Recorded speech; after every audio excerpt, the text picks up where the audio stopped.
crowdfunding ကတကယ်ကို urgent နဲ့ high impact context တွေမှာဘယ်လောက်အရေးပါလဲဆိုတာကိုပြောထားတာပေါ့နော်ဒီလိုအရေးဒီနေရာမှာ crowdfunding makes it possible နဲ့တတိထားရမယ့်အချက်လေးတွေဘယ်လိုမျိုး manage လုပ်ရမယ် carefully manage လုပ်မယ့်ဟာလေးတွေကိုနှစ်ပိုင်းခွဲထားပေးတယ်crowdfunding ကဘယ်လိုမျိုးတွေကိုတကယ်ကိုpositively make possible ဖြစ်လဲဆိုရင်ဒီအရေးပေါ်လိုအပ်ချက်တွေရှိနေတဲ့အချိန်မှာတက်ရောက်မှုကြီးမားတဲ့ course တွေရှိတယ်အဲ့မှာ crowdfunding တွေအရေးကြီးလဲဘယ်လိုမျိုးတွေအသုံးဝင်မလဲဒါတွေကိုသေချာစီမံစီစစ်ရမယ်ဆိုတာကိုနှစ်ဖက်စလုံးအနေနဲ့ဒါရှင်းပြထားပေးတာပေါ့နော်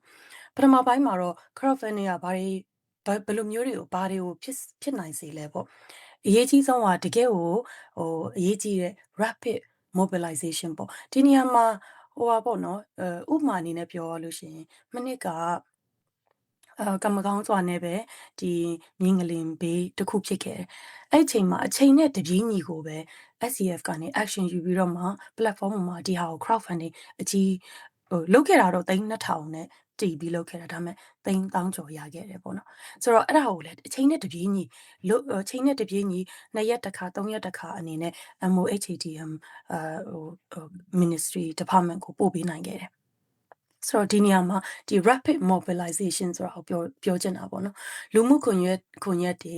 နောက် communities တွေ networks တွေ diaspora supporter တွေကနေပြီးတော့မှ support ကိုမြန်ဆန်စုစည်းနိုင်တယ်ဒီပြန့်နှံ့သွားတယ် share နိုင်တယ်အထူးသဖြင့်အချိန်တိုအတွင်းမှာလိုအပ်ချက်အကြီးကြီးမှပေါ်လာတဲ့အခါမှာဒီအချက်ကိုအောင်မြင်လုပ်နိုင်တယ်နောက်တစ်ချက်ကကြတော့ smaller giftsဆိုတာဒီမှာ smaller gifts လို့ဘာလို့ပြောရလဲဆိုရင် smaller donation တွေကိုပြောတာပေါ့နော်လူတစ်ယောက်ချင်းစီကအနည်းငယ်လူနိုင်နေပေမဲ့လူအများကြီးပါဝင်လာတဲ့အခါမှာအဲ့အနည်းငယ်တွေကအင်အားကြီးတဲ့ collective support ဖြစ်လာတယ်အဲ့ power အရင်ကြီးတယ်ဒါ crowdfunding ရဲ့အဓိကအားသာချက်တစ်ခုပဲနောက်တစ်ခုကကြတော့ public ကိုရှင်းလင်းမြင်သာမှုရှိတဲ့အခါမှာလူတွေက campaign ကိုပုံနာလဲလွယ်တယ် ownership သူတို့ကလည်း part of the campaign ရဲ့ငါလည်းပါတယ်ဆိုတော့အဲ့ ownership ရှိတယ်ရှိသွားတယ်ဆိုလို့ရှိရင်ဒါဘာဖြစ်ဖြစ် sense of belonging ပေါ့နော်အဲ့ဒါအရင်ရေးကြည့်တယ်အဲ့ဒါကိုတကယ်ကို emotional connection ပေါ့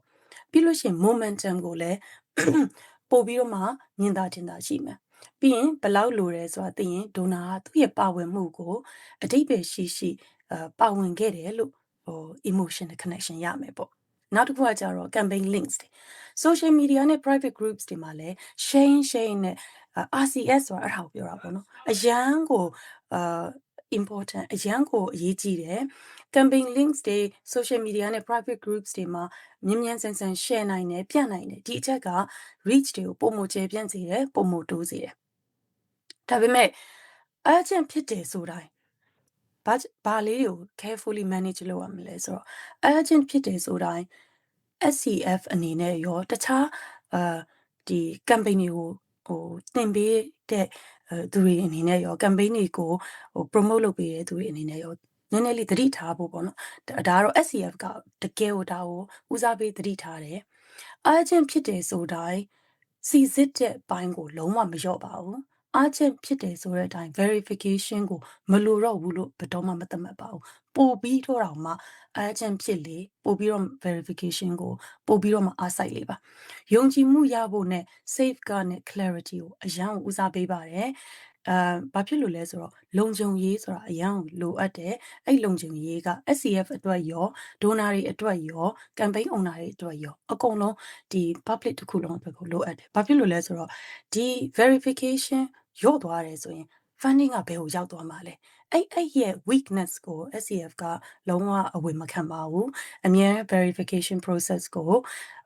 လာတင်တဲ့သူရော campaign လာတင်တဲ့သူရောဒီ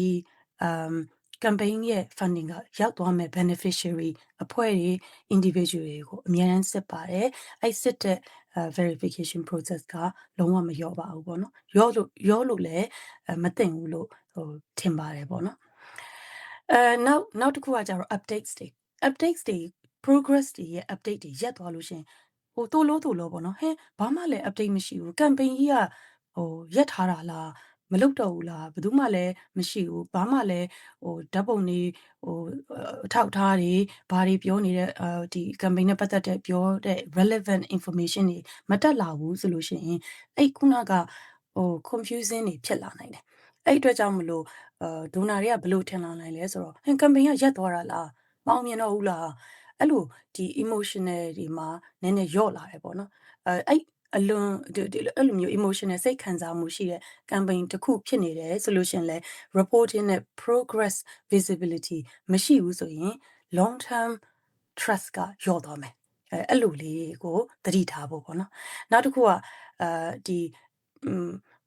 high emotion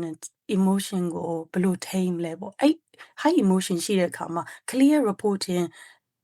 မလုပ်နိုင်ဘူးဆိုရင် weak ဖြစ်သွားမယ်ပေါ့နော်ဆိုတော့ဒီ slide ရဲ့အောက်ဆုံးလေးမှာရေးထားတယ် the strongest campaigns combine emotional urgency with operational discipline ဘာလို့အဲ့လိုလေးရေးထားလဲဆိုတော့အဓိက message ကအကောင်းဆုံး campaign ဆိုတာ urgent feeling ကိုအသုံးချနိုင်တာနေမဟုတ်ဘဲနဲ့စနစ်တကျ discipline တစ်ခုအနေနဲ့စီမံထားရမယ် emotional urgency နဲ့ operational discipline နှစ်ခုလုံးပေါင်းလိုက်တယ်ဆိုရင် success ဖြစ်ဖို့ high impact ဖြစ်ဖို့အရန်လွယ်ပါတယ်လို့